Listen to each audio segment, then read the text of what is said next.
Bonjour à tous, alors je suis très heureuse de vous retrouver aujourd'hui pour ce moment tant attendu par beaucoup de monde. Ce sont mes prédictions annuelles. Alors, tout d'abord, je tenais à vous remercier car vous êtes vraiment de plus en plus nombreux à me suivre et ça me fait plaisir. Je voulais vous remercier pour vos gentils messages. Voilà, j'essaye de répondre à tout le monde comme je peux. C'est pas toujours facile, surtout quand il y a beaucoup de messages. Mais en tout cas, merci de votre fidélité, merci des petits messages que vous m'envoyez.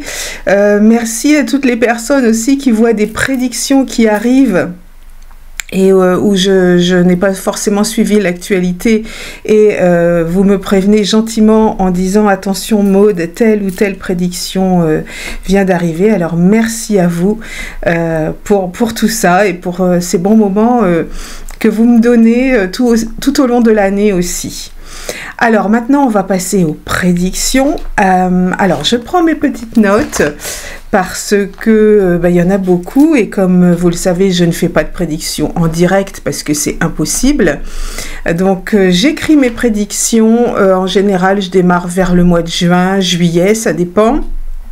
Et puis j'arrête, là cette année j'ai arrêté par exemple début novembre. Donc voilà, et après le temps de tout mettre au propre et de vous les transmettre. Voilà, donc allez, c'est parti pour les prédictions 2025-2026. Alors on rentre en année 9 et cette année elle est liée à la fin d'un cycle. C'est la dernière année du cycle des 9 ans. Et oui, déjà. Cette année va symboliser l'universalité et elle fait aussi référence à un renouveau qui se prépare dans les années à venir. Préparation au changement, à la renaissance. Ce sera le moment de clore des chapitres, ce sera le moment aussi pour une période de réflexion et d'achèvement. Alors, l'année 9 prépare souvent le terrain pour un nouveau départ et une vie qui commence avec l'année 1 en 2026. En conclusion, c'est le moment de faire le bilan. Et peut-être de se préparer à autre chose, aller vers de nouveaux horizons, plus prospères et heureux. Et là, pour ça, on croise les doigts. Je souhaitais également apporter quelques précisions quant aux prédictions. En général, elles ne sont pas figées, puisque l'avenir peut changer en fonction des choix et des décisions de chacun. Donc, on est plus dans une guidance que dans une voyance. Voilà pour ce petit aparté. Alors, on va rentrer dans le vif du sujet. Voici les prédictions pour la politique nationale et internationale. Alors, les prédictions sont très compliquées pour toute la France cette année, car nous sommes dans une période très instable où rien n'est certain. Tout peut changer à tout moment. Je vais donc faire de mon mieux et comme rien n'est figé, cela me complique la tâche également. Les prévisions politiques pour 2025 en France indiquent une période de grands changements, de défis, de tensions politiques et internationales qui pourraient nécessiter une réévaluation des alliances et des partenariats. L'année 2025 pourrait également voir l'émergence de nouvelles alliances géopolitiques qui va redéfinir ou qui pourrait redéfinir l'ordre mondial. Les réformes économiques et sociales seront également à cœur des préoccupations avec un intérêt accru pour la technologie et la créativité. Alors, nous allons vers des changements et des luttes acharnées. Je vois pas la destitution du président, mais on n'est pas à l'abri d'une démission, même si personnellement je n'y crois pas trop. Mais comme Macron est une girouette, on peut se préparer quand même à ça. Mais de nouvelles formes politiques vont naître aussi. Et il y aura une nouvelle dissolution de l'Assemblée nationale, un nouveau Premier ministre, mais aussi un nouveau gouvernement.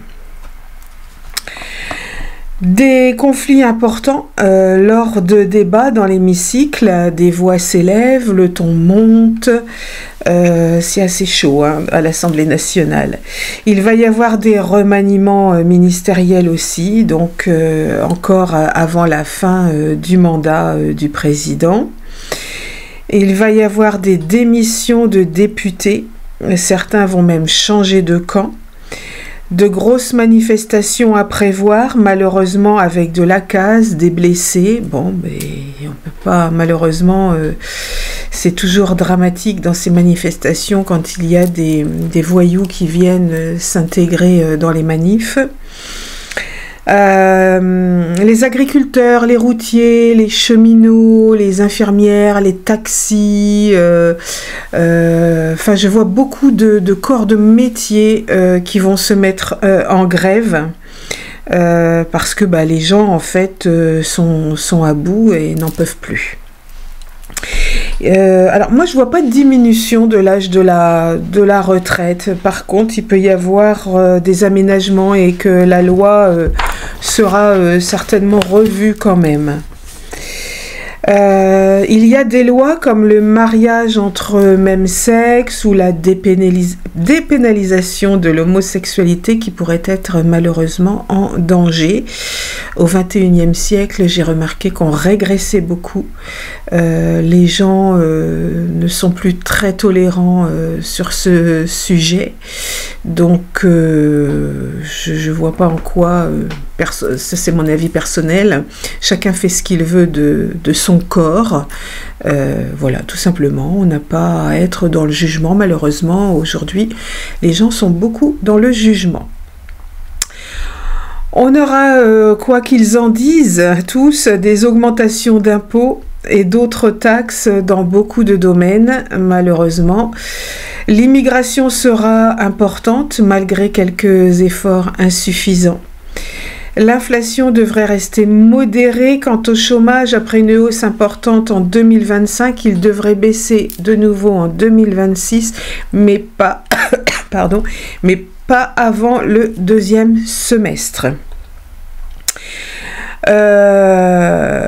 Michel Barnier va sauter, on va changer de Premier ministre. Des aides vont diminuer, voire disparaître aussi. Donc voilà en gros pour la France. Alors il y aurait encore beaucoup à dire, mais la liste serait trop longue. Bon, j'ai à mon sens dit le principal, mais il va y avoir d'autres choses. En ce qui concerne la politique étrangère, alors, aux États-Unis, pas mal de rebondissements. Donald Trump sera élu avec une politique sévère et mise en place de personnalités auprès de lui qui nous surprendront, mais certains ne resteront pas. Il devrait aussi s'engager concernant la guerre qui est actuellement entre Israël et la Palestine. Il va, je pense qu'il va intervenir dans ce conflit. Poutine devient de plus en plus menaçant. Il veut faire peur aux Occidentaux. Ça ne fonctionnera pas. Il va subir aussi quelques défaites malgré tout, et les Russes le soutiennent de moins en moins, mais la peur s'installe aussi en Russie et la censure est très présente dans ce pays. La guerre en Ukraine n'est pas terminée malheureusement, mais je pense qu'il devrait y avoir des ententes ou des pourparlers, des accords qui devraient, je pense, apaiser le conflit. Je pense que le président ukrainien va céder une partie de son territoire. La guerre entre la Palestine et Israël, alors c'est une véritable tragédie humaine, humanitaire, dans tous les sens, que ce soit d'un côté ou de l'autre. Cette guerre s'étend malheureusement aussi avec la Syrie, l'Iran, le Liban. Mais des transactions et des discussions devraient aboutir, mais Benjamin Netanyahou est quand même en mauvaise posture aussi vis-à-vis de l'ONU. En ce qui concerne la Corée du Nord, elle continue de mener des essais de missiles balistiques. Alors, ce qui augmente bien sûr la tension avec ses voisins, la Corée du Sud et le Japon, et nous renforçons nous aussi notre surveillance par rapport à ce pays. Voilà. La Corée du Nord cherche à améliorer ses relations avec la Russie. Poutine pourrait les prendre comme alliés, mais uniquement dans un but précis, c'est-à-dire que Poutine ne mettra pas les soldats russes au front. Il va se servir des soldats coréens comme boucliers. Vous voyez ce que je veux dire. Au Venezuela, Maduro sera toujours très contesté, la pauvreté augmente, la situation humanitaire reste critique et ne s'améliore pas en 2025 malgré une légère reprise des exportations pétrolières, et le pays sera encore en insécurité au niveau aussi pénurie alimentaire. En Argentine, malgré des restrictions budgétaires importantes, pour réduire le déficit en 2025, la pauvreté donc en Argentine s'accroît encore un peu plus, malheureusement. Je pense qu'il va falloir attendre 2027 dans ce pays pour voir les résultats positifs. Il va y avoir de grosses manifestations en Espagne et en Italie également. Et l'Italie n'arrive pas à stopper son flux migratoire malgré que ce soit l'extrême droite au pouvoir avec Madame Meloni. Des manifestations et des contestations seront présentes suite à un projet ou un changement de constitution en Italie. Climat, catastrophe et attentats. Avec le réchauffement climatique, nous le voyons déjà depuis plusieurs années, les catastrophes climatiques s'accumulent, glissements de terrain, inondations, incendies, tout cela va rester malheureusement d'actualité encore cette année. Un énorme glissement de terrain en Chine et dans un pays d'Amérique du Sud, des incendies aux États-Unis, en Europe, en Espagne, au Portugal, en France. Alors, vous allez me dire, c'est tous les ans, oui, c'est vrai, tous les ans, on le voit, puisque tous les ans, ça arrive, sauf que ça prend de plus en plus d'ampleur et qu'on ne peut pas passer à côté et qu'il faut en parler. Des routes qui s'effondrent en France, dans une région montagneuse, en Allemagne, ainsi qu'aux États-Unis. La Pologne, l'Autriche, même la Suisse ne seront pas épargnés par des catastrophes climatiques, que ce soit inondations, incendies, éboulements, voilà. Certains pays d'Afrique auront également à subir des catastrophes. Alors je ressens un tremblement de terre dans un pays du Maghreb, des pluies diluviennes également en Afrique du Nord et dans les pays d'Afrique centrale, mais également des périodes de sécheresse intense. Le Japon va subir encore une grosse catastrophe au niveau climatique, mais également un autre tremblement de terre. La terre va trembler également aux États-Unis, du côté de Santa Barbara et Los Angeles. Nous aurons à subir en France des tornades plus fréquentes et plus grosses. C'est là que ça évolue aussi chez nous. Je vois de gros dégâts sur un village dans notre pays où ce sera dévastateur pour les habitants. Des tornades aussi en Allemagne, aux États-Unis bien évidemment, mais une tornade sera énorme et une ville des États-Unis sera extrêmement touchée malheureusement. D'énormes inondations en Europe mais aussi en Asie et en Amérique du Sud. Des espèces animales en danger qui menacent de disparaître, mais surtout une espèce animale, parce qu'on est au bord du précipice de l'extinction de cette espèce et on en entendra parler. Un risque d'attentat important en Europe du Nord. La France, le Royaume-Uni, l'Allemagne seront sur leur garde suite à des menaces importantes. Des plans Vigipirate seront activés en alerte maximum par endroit. Des attentats seront déjoués, mais nous l'apprendrons plus tard. Alors il faut savoir qu'il y a pas mal d'attentats qui ont été déjoués sur 2023 et 2024. On doit en être à une bonne trentaine en tout. Je vois l'échouage d'un bateau cargo, je pense. Alors, suite à une tempête, des marins devront être sauvés par hélitreuillage. Et puis beaucoup de morts de migrants malgré un renforcement de surveillance et de sécurité en baie de Somme. On retrouvera des corps sur la plage.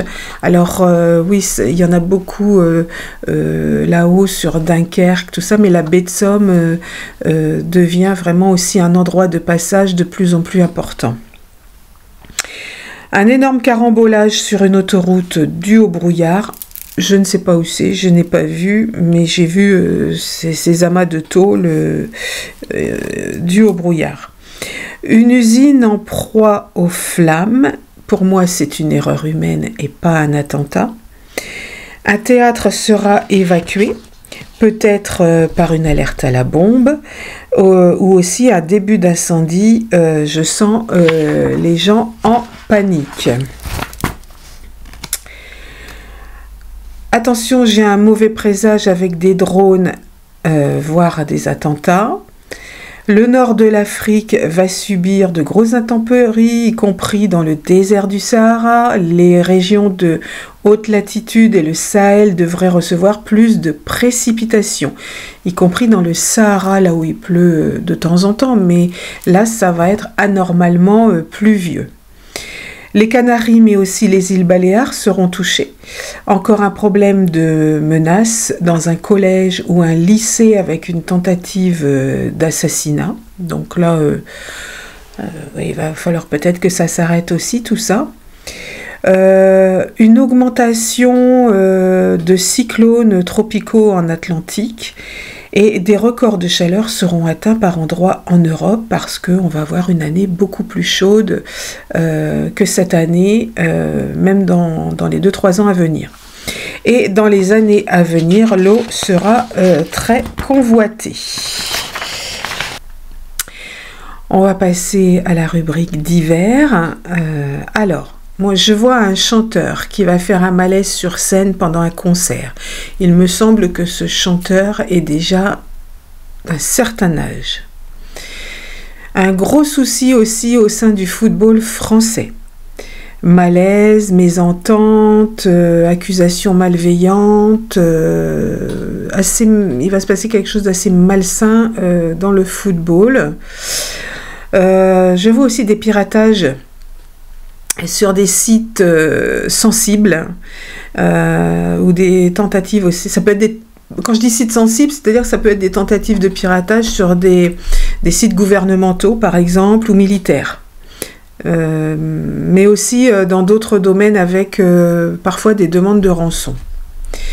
Une recrudescence dans le monde de la télévision et du show business de plaintes pour viol ou agression sexuelle. Donc, vrai ou fausse, tout cela va rester à prouver. Surtout il va y avoir encore des témoignages qui datent d'il y a 35-40 ans. Donc, ça va être difficile. Décès de Jean-Marie Le Pen suite à une hospitalisation. La santé de Joe Biden décline fortement. Il sera hospitalisé et son décès sera prononcé, je pense, dans les 2 ans à venir. En attendant, je pense que c'est sa femme, là, qui, pour moi, va faire des déplacements pour le remplacer. Des touristes étrangers qui meurent noyés, alors suite à un naufrage, alors il me semble que c'est en Égypte, ou en mer Rouge peut-être. Des soucis de santé pour une femme de la famille royale d'Angleterre, soit Camilla, la femme du roi, ou la sœur du roi, la princesse Anne. Voilà. Une hospitalisation de Raúl Castro et je vois son décès aussi. Des Français et d'autres personnes de nationalités différentes qui pourraient être enlevés et séquestrés dans un pays étranger. Alors, j'ai plusieurs pays qui me sont apparus. C'est toujours difficile de situer, surtout quand le flash va très très vite. On essaie de voir un maximum d'indices. J'ai un pays d'Afrique. J'ai le Mexique et puis un pays arabique aussi. Un sportif de haut niveau qu'on va retrouver décédé. Il faudra déterminer de quoi il est décédé, si c'est de mort naturelle ou autre chose, un meurtre, je ne sais pas. Je vois le décès aussi d'un boxeur qui est assez connu. Également, de bonnes nouvelles pour le prince Harry, puisque je le vois se rapprocher petit à petit de sa famille, donc pour lui c'est bien. Une grande dame du show business qui va nous quitter, qui est déjà très âgée aussi.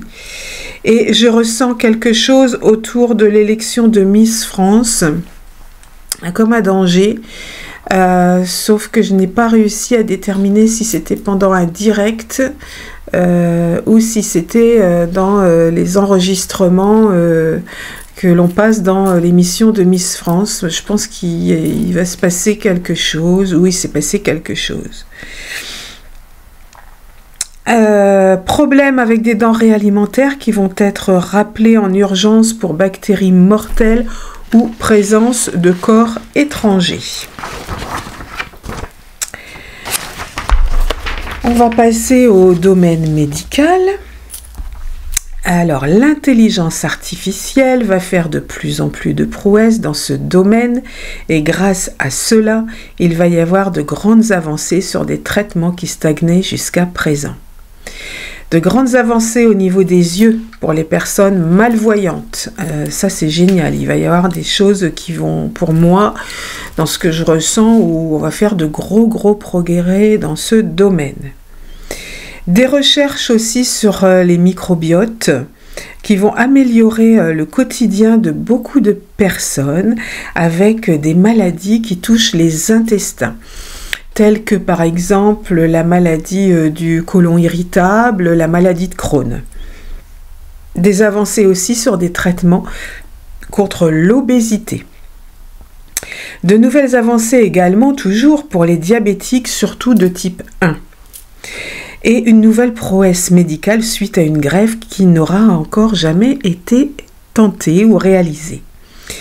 Des chercheurs et médecins vont recevoir une belle récompense en médecine et les avancées en génomique aussi qui vont permettre de développer des traitements adaptés à chaque patient basés sur leur profil génétique. Ça, pour moi, si ça se réalise, ça va être une très grande avancée parce qu'on va pouvoir soigner les gens, leur donner un traitement par rapport au profil génétique, par rapport au génome, et ça va être le top.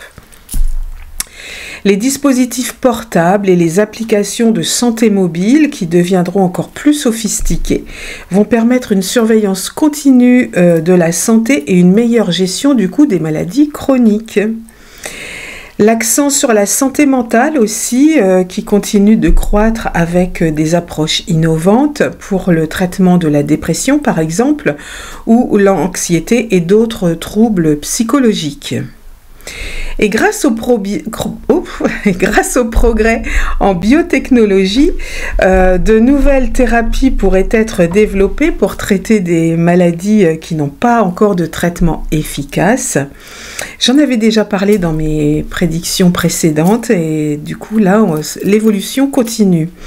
Le domaine médical donc est en constante évolution avec de nombreuses innovations qui devraient améliorer la qualité de vie des patients, en partie grâce à l'intelligence artificielle.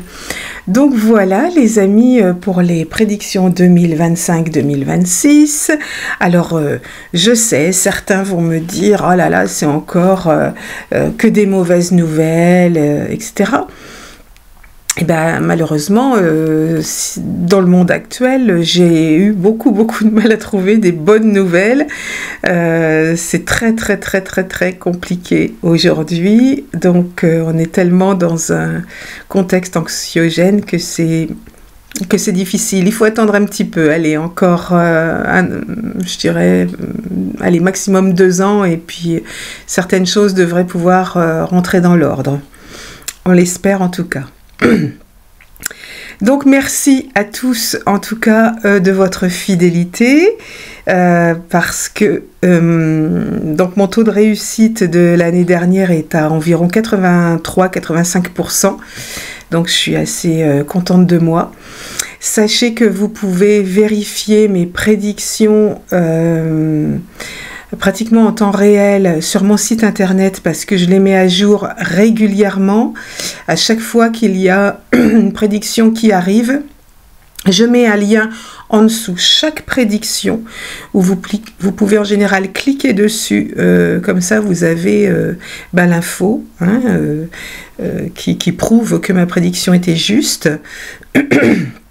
Donc ça c'est sur mon site internet, je le fais aussi régulièrement sur ma page Facebook, donc n'hésitez pas donc à aller de temps en temps voir un petit peu les mises à jour des prédictions. Il peut y en avoir d'autres dans le courant de l'année aussi, donc ça je les mets aussi sur le site internet ou sur ma page Facebook. Et puis, je voulais vous remercier donc aussi pour votre fidélité et votre gentillesse.